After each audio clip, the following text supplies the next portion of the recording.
चला तर आपण झटपट अशा पद्धतीने पावट्याची छान अशी काळ्या मसाल्याची भाजी बघणार आहोत.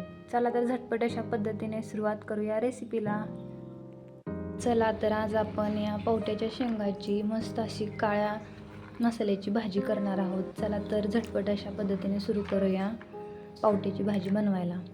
हा पावटा सगळ्यात अगोदर आपल्याला कढईमध्ये भाजून घ्यायचा आहे. हा कांदा मी आता भाजायला टाकत आहे. चला तर कांदा भाजून घेऊया. पावट्याच्या शेंगा आपल्याला छान अशा भाजून घ्यायच्या. या पावट्याच्या शेंगा मी या जे शेंगातलं बी काढलेलं आहे आणि आपल्याला हे छान असं धुवून मी आता भाजत आहे.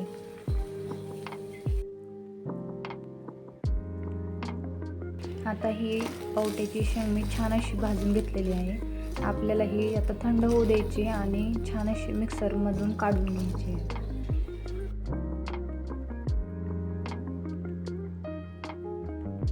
इथे मी तोवर लसूण, अद्रक, खोबरं छान असं बारीक करून घेतलेलं आहे.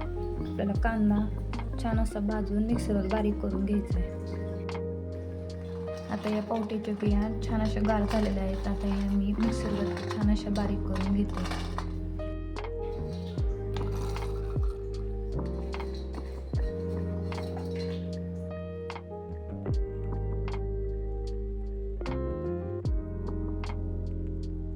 आता मी हे सगळं छान असं बारीक करून घेतलेलं आहे. ज्या बिया होत्या आपण भाजून घेतलेल्या बघू शकता, मी अशा पद्धतीने बारीक करून घेतलेला आहे. आता याच मिक्सरमध्ये मी भाजलेला कांदा छान असा बारीक करून घेते. इथं मी एक कांदा छान असा भाजून घेतलेला आहे. तो आता मी मिक्सरवरती बारीक करून घेते. आता मी याच भांड्यामध्ये छान असा कांदा बारीक करून घेते.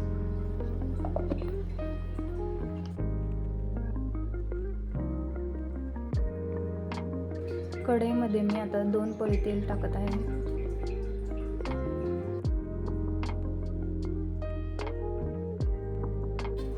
सगळ्यात अगोदर मी यामध्ये मोहरी टाकते अर्धा चमचा, जिरे टाकते अर्धा चमचा. त्यानंतर जे लसूण, अद्रक, खोबरं जे कुटून घेतलं होतं ते टाकते 1 चमचा. आपण जी कांद्याची पेस्ट करून घेतलेली होती ती मी टाकते अर्धा चमचा. नंतर हे सगळं आपल्याला छान असं मिक्स करून घ्यायचं.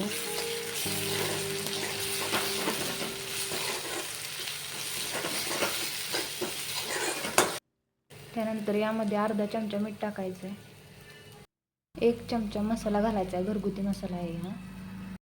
अर्धा चमचा धना पावडर टाकायची, घरगुती धना पावडर आहे. त्यानंतर छान असं हे सगळं मिक्स करून घ्यायचं. तेल सुटूस्तोवर छान असं आपल्याला मिक्स करून घ्यायचं. आणि यामध्ये जे शेंगाचं मिश्रण करून घेतलेलं आहे ते टाकायचं आणि ते छान असं परतून घ्यायचं आहे.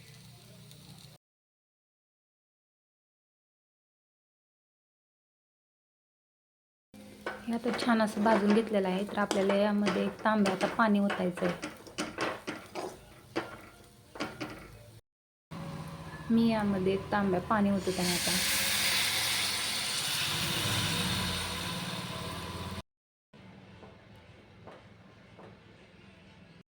इथं मी बाजरीचं पीठ भाजून ठेवत असते, तर ते आपल्याला 1 चमचा बाजरीचं पीठ घालायचं आहे.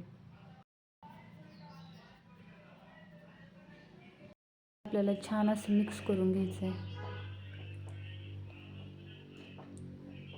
आता या भाजीला छान अशी आपल्याला उकळी येऊ द्यायची. मस्त अशी आपली पावट्याची भाजी छान अशी उकळून निघलेली आहे आणि वास पण खूप छान येत आहे. मस्त अशा पद्धतीने आपली पावट्याची छान अशी भाजी तयार झालेली आहे.